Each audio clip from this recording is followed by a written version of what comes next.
The Auditor-General provides assurance to Parliament on the accountability and performance of the Victorian public sector.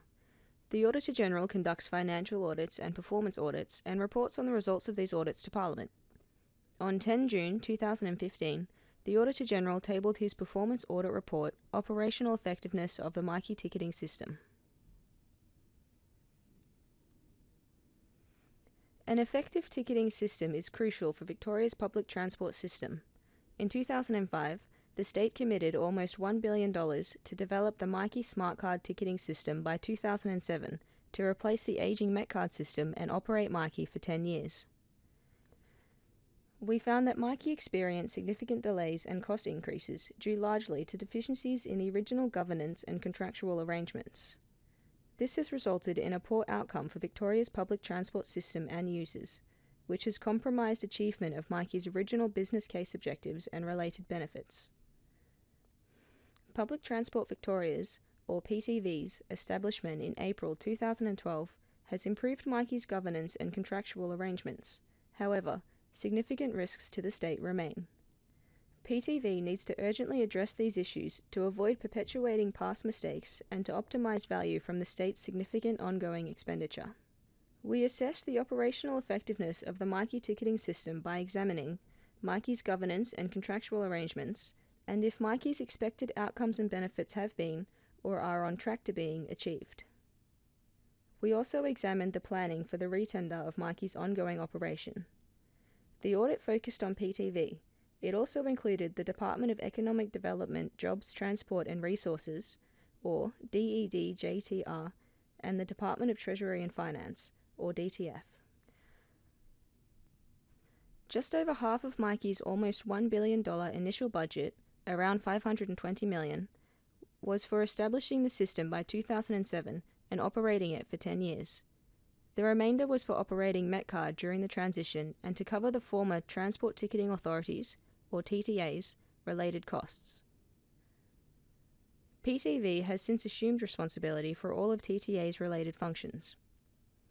myki was expected to deliver around $6.3 to $10.8 million per year in economic benefits, and its objectives included enhancing the community's image of public transport, providing the best value for money solution at the lowest whole-of-life cost, and being operational at or shortly after Metcard's expiry in 2007. However, there have been significant implementation issues with the system. Specifically, the time taken to develop and implement myki more than quadrupled from the initial expectation of just 2 years to in excess of 9 years. Consequently, the state has incurred significant additional unanticipated costs, with myki's whole-of-project budget increasing by around $550 million, or by 55%. myki's operational performance has also attracted significant criticism from users. Complaints about myki represented the highest percentage of public transport complaints in 2013-14. Overcharging has been by far the single most common complaint. myki's significant delays and cost increases were largely due to deficiencies in the original governance and contractual arrangements. Specifically, the roles and responsibilities of key agencies initially charged with myki's development were neither well-defined nor effectively implemented. Additionally, critical deficiencies in myki's original contract impacted initial implementation due to poorly defined functional performance requirements, a lack of flexibility to address contractor underperformance, and unrealistic delivery timeframes. These issues led to 6 contractual amendments that significantly curtailed myki's scope, increased its cost, and delayed its delivery. PTV does not yet possess a complete and reliable picture of myki's operational performance because current metrics in the contract's new performance regime do not address key aspects of performance. There is no framework for assessing myki's overall effectiveness, efficiency, and benefits, and PTV does not adequately assure the reliability of results reported by the contractor, underpinning incentive payments. PTV needs to strengthen its monitoring of myki prior to awarding the new contract. myki's significant implementation delays, cost increases, and reduction in scope mean that it has failed to satisfactorily achieve its original objectives. None of the agencies responsible for myki have to date assessed if it has achieved any of its expected benefits, despite previous commitments to the Public Accounts and Estimates Committee in 2012 that this would occur. Current Cabinet and Confidence conventions prevent agencies from accessing the full business case for myki needed to conduct a benefits review.